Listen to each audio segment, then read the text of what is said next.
Yeah, yeah, yeah, it is Plate and Ponder, episode number 10, coming at you live. It's Chris and Jen Fenton, or I should say Jen and Chris Fenton. That's how we've done it in the past, yeah. Yes. So tell us a little bit about this show, Jen Fenton. Do you just like saying that? Yes, I do. Welcome, everybody. Plate and Ponder. We are a longtime married couple. We are proud empty nesters. Although on Friday, we will no longer be empty nesters because our daughter will be returning home for the Thanksgiving holiday. We share a meal. We share a glass of wine. We talk. We tackle some of the biggest stories. And you just kind of hear what it's like to be at our dinner table. And we groove to like a G-Love special sauce as we kick it off. Anyway, we are here live. Sorry about... What are you apologizing for?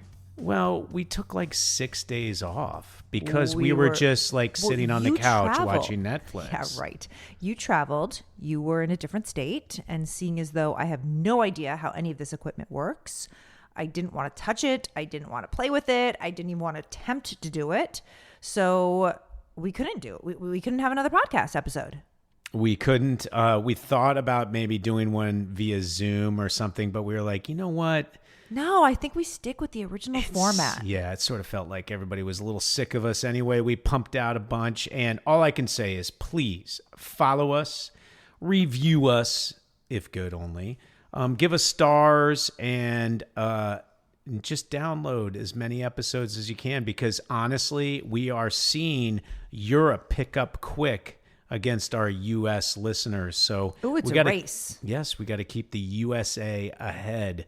I will say Asia is pretty far behind. I don't know why. No one's listening. I thought you were the China expert. I'm surprised. No, I don't have any downloads in Asia, but I am seeing Japan and a couple other Asian countries, the kind that we like quite a bit. We love the food over there. We like to, I will shout out to going skiing in Japan one of these days. That is definitely on the bucket list. For sure.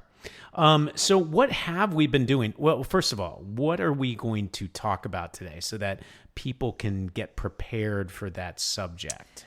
Well, last week, actually, there was an article about kids graduating from colleges with no skills. And I think it'd be interesting to have a conversation about trade and trade schools and take a look at that. I do sit on the board of SoCal Rock, which is an organization at the school here in Southern California, Los Angeles, and we help students, they can be adult students and kid students, earn trade certificates and those AA degrees. So I think we should talk about that because it is really an interesting market, especially when we are looking at employment numbers. And I kind of want to talk about what we did this last weekend and also maybe talk about how this podcast, I think there was something that you sent me today about creative surplus versus side hustle. Yes. And I don't think that this podcast is a side hustle. I actually think it's a creative surplus. Well, it's definitely not a side hustle because a side hustle is a hustle to make extra money, to make ends meet.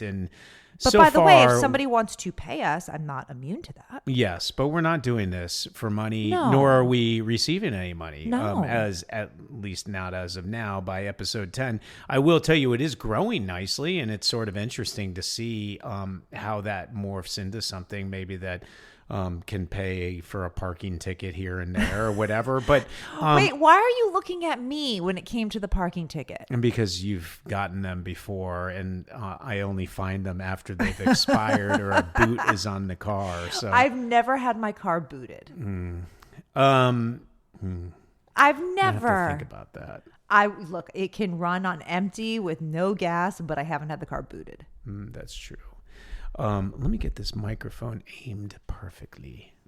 Speaking of the boot, extra sassy. Ooh, this is a good one. Yes. Speaking of the boot, where were we this weekend? Boot. We were at the boot. Oh my God, we were at the boot. So much fun. We visited our daughter at Tulane, and we went to the boot. And if you know anything about it, I think she said, Kaylee and her friend said that it's the number 2 college bar in the country.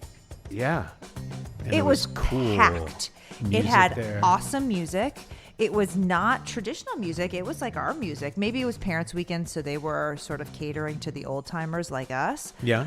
But it was a lot of fun. There were a lot of people.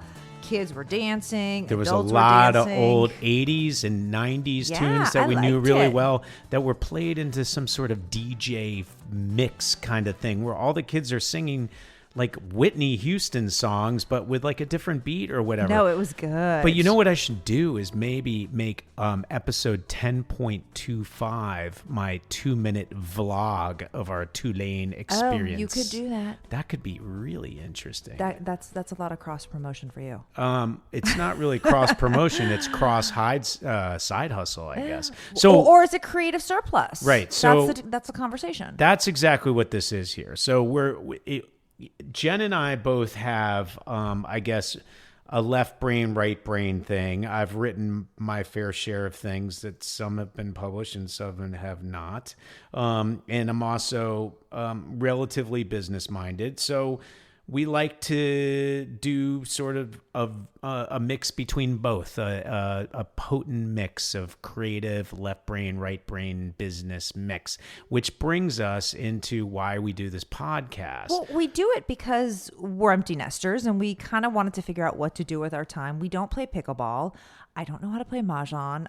It felt a little gluttonous to drink every day at 4:00.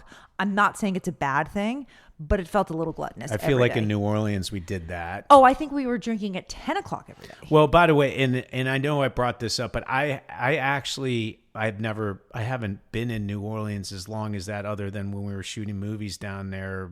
I guess like 15 years ago, we did 4 different movies. But I can't tell if that's a humble brag. that's not a humble brag. That's what I do for a living. It's like, oh, and we were making coat hangers down there, or we were, plumbing sinks, whatever. We were making movies. We're the going to same talk thing. about plumbers. They actually make a really good living. They actually do, and if you own the businesses, you can make a killing. You could be number 1 in the number 2 business. But that was Stinky Septic Service. Shout out to Ithaca, New York. Stinky Septic Service. Okay, We're number 1 I in digress. the number 2 Let's go business. back to New Orleans. But I will say, and you know what? I used to do that advertisement when I did.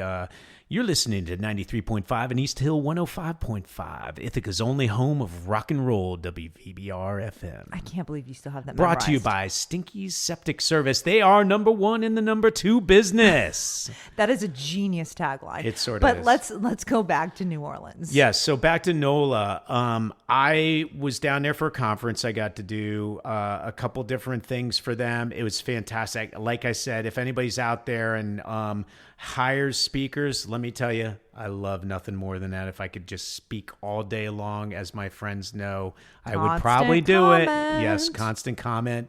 But I did have a lot of interesting things to say. I think because I put a lot of time and effort into making my speech and panel discussions very relevant, I think. Okay, so but I think they'll invite me back. But Okay, anyway, again, let's go back to this bottom notion line. of creative, Yes. surplus, or side hustle. yes, exactly.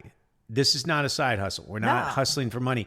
What we did see is an opportunity to use our creative minds and challenge each other to look at topics on a daily basis and talk about them as if we are having dinner and having a drink normally, except really challenging ourselves to play our A game and do it with a microphone in front of us. And you know what? If the tree falls in the woods and people are around to listen to it, fantastic. But it is totally creative surplus. I don't know if audience thinks it's creative surplus. But Hopefully we they do. And Yeah, we're do. doing it for us. We do it honestly. for us. We do it for our relationship, our marriage. Like it brings It's us good. closer together. Literally, our mics have us staring right into each other's I know, eyes as we sometimes talk. it's a little uncomfortable. It's not that uncomfortable because I love looking at you, but I also love. It reminds me every time we do this why I got married to you, and I'm not going to be all gushy because friends have said stop with that.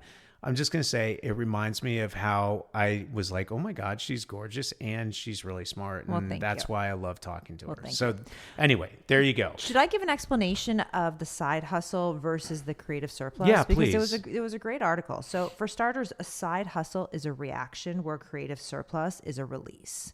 Right? A side hustle, you're trying to keep your head above water. A creative surplus is what happens when you learn how to swim. A side hustle is born out of deficit, whereas a creative surplus, it's not even close to that. It really emerges from fullness. And I think, again, that's how it started. We were, such fullness in our lives. We were very grateful that our children launched successfully. I think we were very grateful that we weren't sitting in a corner crying over this newfound time of ours, right? And this newfound identity.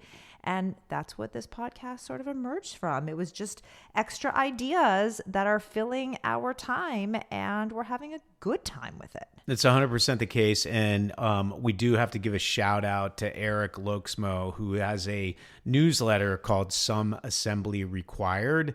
He actually wrote that in the newsletter today, which was this difference between creative surplus and side hustle. And I came thank across you, Erik. it. It was a really good article. Yeah, and I've actually had lunch with him once down in Nashville, Tennessee. Robert Crotty introduced me to him. Interesting. I'd like to read more. Well, he's got a great newsletter, Some Assembly Required. Highly recommend it to anybody listening that's interested in sort of opening the mind a little more on a daily basis. Okay. So tell us about what we did this past weekend. Yes. So we went to New Orleans. We got to hang out with our daughter and her friends and some of the friends' parents. We also went to the Boot, which we just talked about, and we got to go to a football game. And from the football game, because of what you do, you were able to get us field passes, which was probably the coolest part. I like football. I'm not like you, who could spend an entire Saturday morning through Saturday night watching TV and watching college football, but it was a really cool experience. It was also recruit day at Tulane. So as we were on the field, we got to see all the recruits from across the nation who were watching the game. And these were kids, I think they were probably juniors in high school. Yes? Yes. Most of them were juniors? Well, the juniors start to get their recruit. They get the offers from the different schools.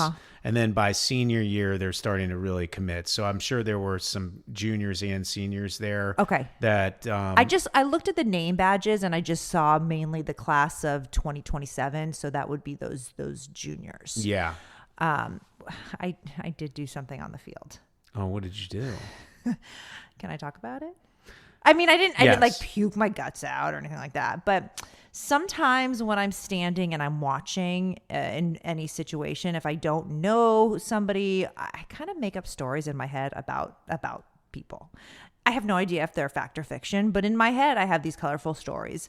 And there was a player who, I'm not going to say the kid's name, but it was a very cool name, right? Wouldn't you say it's a cool name? It was a very cool name. In fact, it was such a cool name that anybody that looked a little less cool than this guy could not have the name. So I was looking at him. He was there on the sideline with his dad and his little brother, and it felt very much like a Jerry Maguire Cush moment, right? Yeah, it did actually. That's kind of what it felt like. And the cowboy boots. And the Wrangler jeans.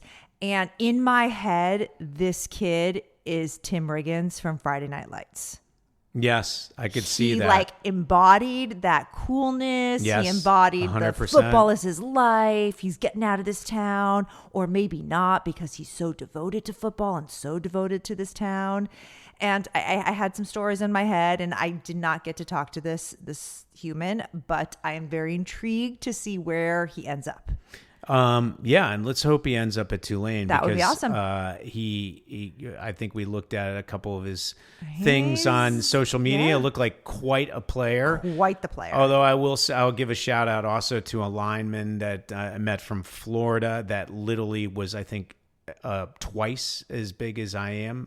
As far as like, I could probably, if he had a door in his back, I could probably walk in and make a house inside there. He was massive. He was the nicest kid ever. Mm-hmm. Very polite. The sirs and the ma'ams were awesome. Yeah. The parents just seemed to be totally invested in their kids. And because it was Tulane, they seemed to really know football and wanted them to be And at a great football academics. school, but they also wanted that backup plan, you know, like a I like really that. good school. And you never know. I mean, I think all these kids are destined to play professional, but you know, you'd never know, and you want to have that backup plan. So that was definitely a fun experience to be able to see that and to be on the field when the team ran out and you saw the fireworks, and we had a really good time. Yeah, it was a lot of fun, and of course, when you kick it off with a nice buzz at the boot, it really gets things moving along. And I guess we got to see our daughter in action with all her friends, and you know, it makes us really happy to see She's both so our son happy. and our daughter having really Yeah. good times at their She says she respective doesn't listen to schools. this though because it's cringy. Yeah, it's totally cringy. Yeah, I was actually, after she said that, I was thinking to myself, Are we cringy? I was just thinking, like, imagine listening to my mom and dad do this. I don't know. I I'm don't not know if going to I'd do comment on it. that one. Don't know if I would do that. Nope, not doing there. Not Although going there. one of these days, I do have to get my kids to read at least one of my books. And Again, is that a humble brag? no, it's not. They haven't read any of my books. And on The top way of you it, said that they hadn't read it almost. well, and what's crazy is that I was reading John Gordon, who's a fellow Cornell Yep. grad and a great inspirational speaker, and he's written so many inspirational books. And he actually wrote that he had to pay his kids to read a couple of his books. No, and now, hard no. But now listen, cut to like whatever 5 or 6 years later, they both graduated college and they're now working for him. And one is an inspirational speaker that's a part of his company. So that it's pretty awesome. Okay, well, that is very, full circle story, but you're not paying our kids to read your books. No, but how about this? We pay them to listen to the podcast, and then eventually one day they become co-hosts with us on our podcast. Can we have Plates them and Ponders. Can we have them next week when they're home? Oh my gosh, we should have them. I got to get some more mics.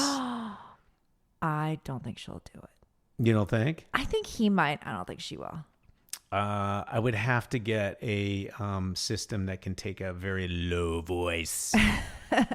Since he was a toddler, he's had a very deep, like Barry White voice. Barry White. My name is Dylan Hudson Lyon Fenton. Anyway, that is part of the weekend. And then what else? Oh, NOLA food. Chicken and waffles yesterday was very good. But can I just say, chicken and waffles? what did I have every meal that I was there? Every meal. Gumbo. Gumbo. And Seafood wine. gumbo, sausage, andouille sausage gumbo. Yeah, that one was good. Duck gumbo. When was that? That was yesterday. Oh, was that? That's so funny. I didn't know. Turtle soup, yum. Did not do that Yum, either. yum. Nope. What else did I have? We had amazing beignets. Crayfish, crawfish, hush puppies, Yeah, you had those. yum. And yes, lots of coturone And beignets. and beignet. Oh, the glazed beignets, crushed. Yeah, but the one at yesterday's brunch was really, really good. Yeah, pretty solid. Pretty solid. So we had a fabulous weekend. We need to sober up and dry out before the holidays come. not like our bed. Oh. What Okay, just we should happened? probably share. It has been raining cats and dogs in Los Angeles for, I think, 4 days straight. We came home from a trip and you're unpacking and the bed just looked a little off and I didn't know what it was. Maybe the dog was on it and sort of ruffled up the pillows. And then I went to put something down on the comforter. I was like, this feels a little wet. And then I pulled the comforters down and I was like, oh crap. The sheets were wet. The mattress was wet.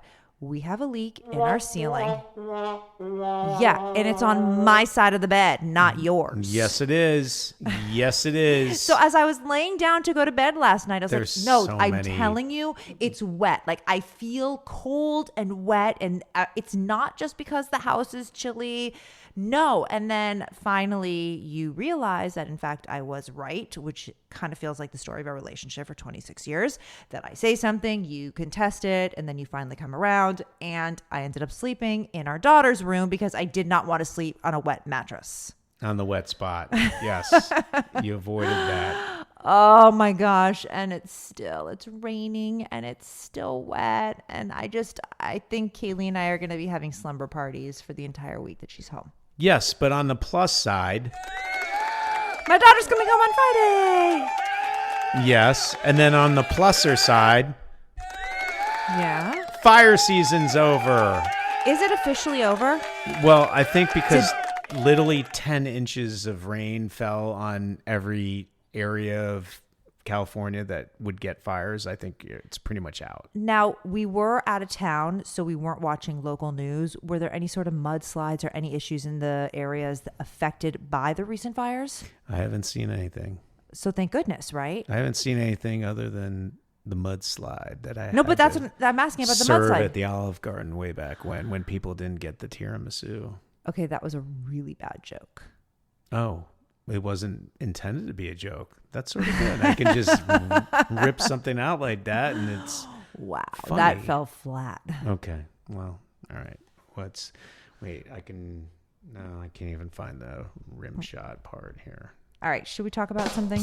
Yeah. There you no. go. Yes, let's talk about serious subjectos. Okay, so I think I kind of previewed it before. There was a New York Times article, I believe it was last week, and it focused on this mismatch between higher education, curriculum, and workforce demands.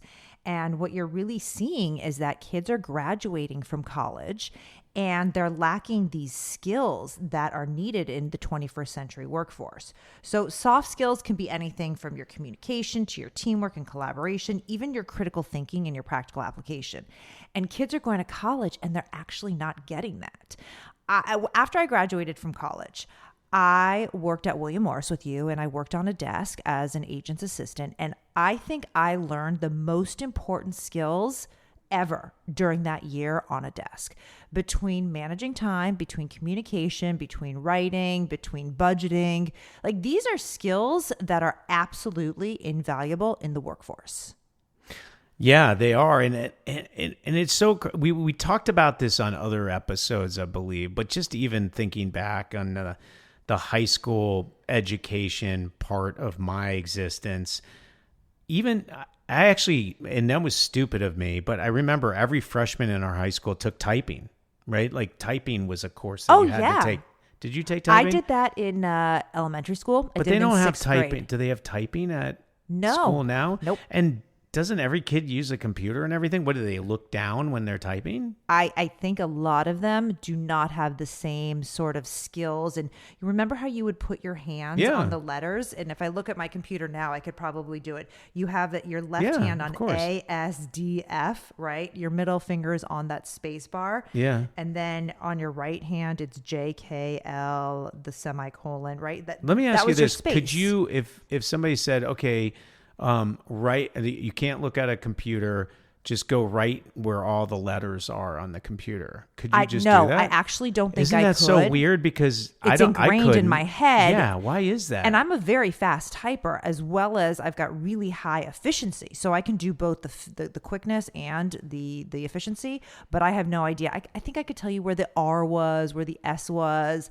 but I could not, for the life of me, tell you where those letters are. Also, I couldn't tell you where states are on a map. Isn't that weird, though, that our mind can tell our fingers how exactly to type where them, to go, but we have no idea visually where they are. Well, that's a huge skill that I think every employee needs to have. I don't care if you are working at a hedge fund or you were working at McDonald's. I think you need to be able to type. Well, at William Morris, you literally, I think it was, you had 2 months to learn how to type at least 50 words a minute. Oh, and I passed that early. Well, you have to know how to type type 50 words, because they made it specifically so that even the fastest person that looks at the keys, I think you could literally only do about 42 words or something like that. It was impossible. Okay, so that's a skill. And then the New York Times article went on really just to focus on how certificates and these 2-year associate degrees are not only more affordable, but they're kind of the way of the future. I don't disagree. Well, I mean, for one, a lot of these jobs are very hard to replaced with AI, right? Like a car mechanic. There's all kinds of very interesting, like having bought cars and we have one car or two cars that I've always loved having, and they're old and they need to be fixed all the time. And I start to watch the mechanic like look at it and diagnose what's going on. They have that weird thing that they plug into the dashboard and it tells everything that the car has had as far as a history and all that. That's so weird to me, like to see that. But it's obviously a lot of computerized stuff now. I'm sure AI can get involved in that and make it even more efficient and all that. But you still need somebody to actually turn the screws and open up the hood and look at the air filter and all that kind of stuff. And until they have robots, I guess, that can do that. And I feel like they will. It seems like a Terminator movie in the making. But until then, that is a trade. We need that. We also need engineering and design, HVACs, right? That's a huge opportunity right now for a lot of kids. Electrical, plumbing, welding, even your health sciences like vet techs and emergency responders. These are all things that you can go to trade school to become. Can you imagine how much more we would pay a roofer to come to the house to check our deck out to make sure to understand why it's leaking and why, but you can't even find the roofer. That's the problem. There's no trades. When it starts raining in LA, you can't find a roofer. No, but it's hard to find plumbers. It's hard to find people who do HVAC because of all the construction. It's really interesting. I mean, there's this whole industry that is so necessary. And we're seeing an emergence. We're seeing a boom again, right? Mm-hmm. But when we need them, they are hard to come by. I mean, plumbers and HVAC techs, I think once they have their master level license, they can earn about $100,000. And that's just as an employee, right? If you own your own business, sky's the limit. This is a really dumb question, and somebody's going to get on me about this in the comment section. But what does HVAC stand for? Is that heating, air conditioning, ventilation? Heating, ventilation, and air conditioning. Oh. HVAC. HVA. Uh-huh. Oh, I see. Yeah. Interesting. And it regulates the building's indoor environment, right? So it's the air quality. Okay. Manages temperatures, proper air circulation, filtration, things like that. Well, HVAC. Aren't you impressed that I knew that? It's extremely impressive. I would think, like, if you're diagnosing the most valuable people on earth at sort of critical times, minus being a health thing, right? Like you would probably need plumbers are pretty darn important because when the plumbing goes wrong in certain parts of your house, you want to deal with that quick. Yes, electrician is big, although you could arguably... You can't Jimmy rig. No, you can't. And you definitely don't want to do it yourself. That's not a do-yourself thing. I feel like you've tried to do a couple things. No, we did have... the dishwasher, was that what you tried to do? And it just ended badly. Yes. And then we also... There was something Wait, why are you saying we? Because I did not take part in that. I feel like you pulled up the YouTube for me and I was looking at it. Nope, that was not me. Mm-mm. Yeah, well... When it comes to stuff like that, I know my limit. That is so out of my game. Yeah, but I try to be a man. You do. You really... And every once in a while I do, except for that one time I tried to fix Kaylee's toilet. And oh my God. I literally... You were so hot and sweaty and frustrated and you were throwing tools. I got the toilet part fixed, but she had a broken seat and I couldn't get it off. It was on some weird Toto, like Japanese bolt on there or something. And I literally ripped the seat off and the bolt was still stuck in the porcelain and the whole thing was just a disaster. I don't think I've ever seen you. Ever in the 26 years we've been together, I don't think I've ever seen you more frustrated. Oh, I was so angry. It was so angry and was like sweaty, and it was a college football day, and I was missing all the games, and then Kaylee, like, meanwhile, I fixed some of the stuff, and she comes in and she's like, broken. "Wow, you just made this worse," and I'm like. Yeah, it only took me 3 hours to get to this point. Oh my God, that was the worst. Anyway, so. But can I tell would you- say trade, but when you're thinking of the trades, right? So But there's you have so many. But how about this? You have people that are great with their hands that just want to use their hands to make a living, right? So you have Okay, have welding. those people that can be really that they can be successful, life balance, critical, where they can charge double because it's a holiday or whatever it is, and do well. But then how about the ones that, yeah, they know how to use their hands, they know the trade, but they also have like a business mind. Great, so then they let can them own the business. So they can hire others and scale and scale and scale. And before you know it, you have stinky septic service. Where you are number one in the number two business. Yes. And you could be like number one in the number two business on the New York Stock Exchange and go public, cleaning up the number two. But you're right. You know what's interesting though is that the trend for trade school enrollment, it's not uniform across the US. You would think that it would be, but you're actually seeing it in really specific regions.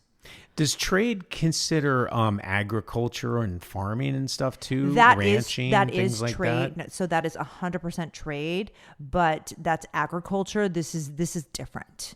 This, I think, is usually more technologically based to some extent, or mechanical. Mechanical, or it's the associate degree. So, like, for example, in the Sun Belt, you're seeing massive infrastructure and housing booms.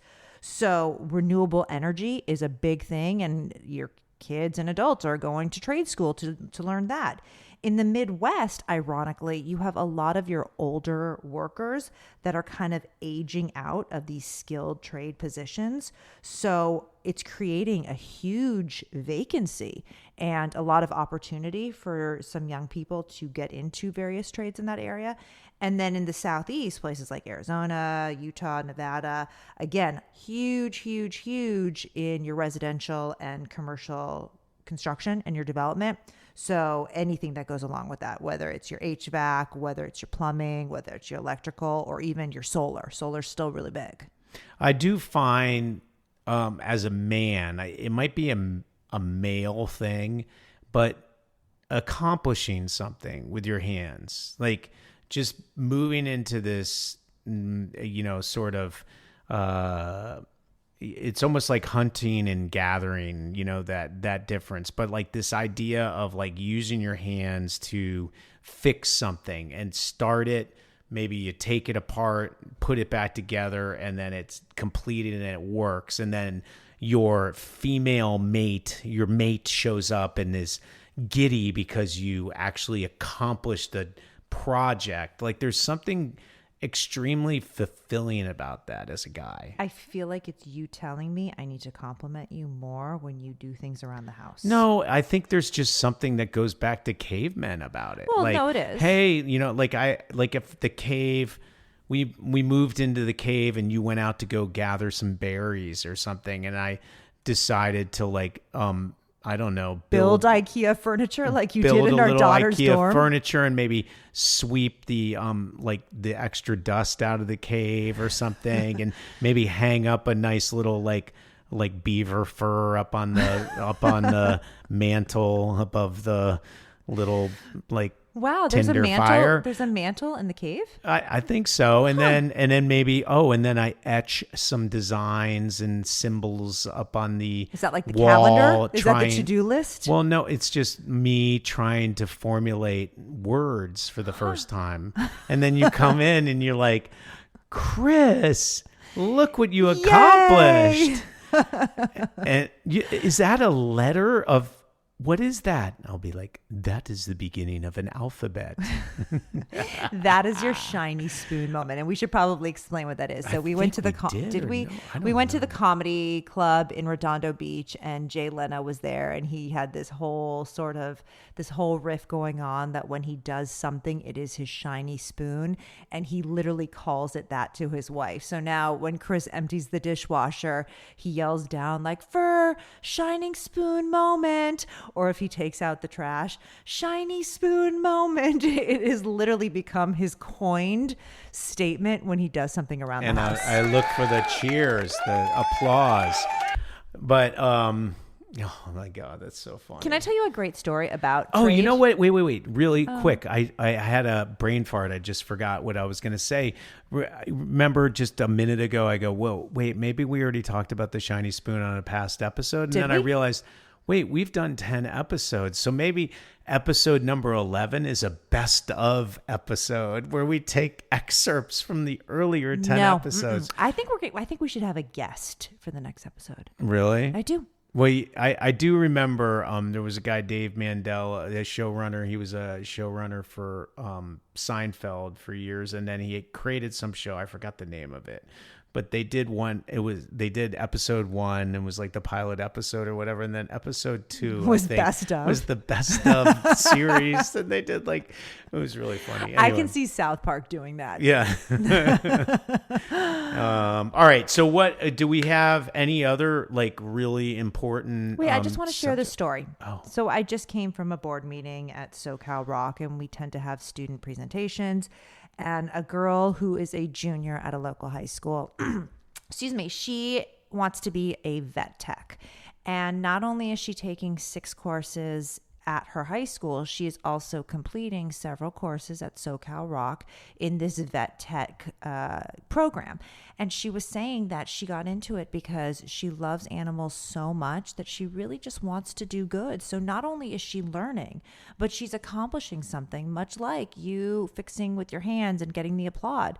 And honestly, it was just so inspirational that she puts in this much time, right? She doesn't have to do this for school, but she is doing this because it's something that she so enjoys, and she's compassionate. She was very well spoken. You can tell she is going to go so far in this world, and it was really a privilege listening to her story. That makes me feel really good. I mean, it makes that story makes me feel almost as good, if not better, than watching that Twitter video of these service members that have been off at war for and a year. The dogs come running up to them. Oh my God. If you have not seen this video, it will make you cry 100%. It is so heartwarming to see these servicemen that have been away for so long, and then the dog doesn't recognize them at first, and then they sort of sniff and they're like, wait, do I know? And then the second they know, they the tail's dive. wagging. Should we get another dog? Should that be a conversation on another podcast episode? I think it could be. Okay, so how about episode 11? We talk about whether or not we should get a dog. Another dog. If episode 11 was a best of, what segment of a past podcast would you put on?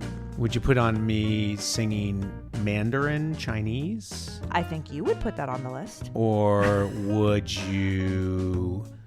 What would we talk about? The sports parents gone wild episode, or the we need Walter Cronkite back? Interesting. All right, let's ponder. Let's plate and ponder. Did you like that segue? Let's plate and ponder. 100%. Let's call this. Let me ask, any bets? Will the Epstein vote go through? Are they going to release the records? To be continued. It's tomorrow. It could be an interesting topic. And without going political on it, it's just a wacky, terrible story that hopefully transparency comes onto. With that, good night. Thank you. We love you all. Follow, review, tell your friends, tell everyone in Asia, by the way, because we don't have a lot of people listening there. And until the next episode, good night.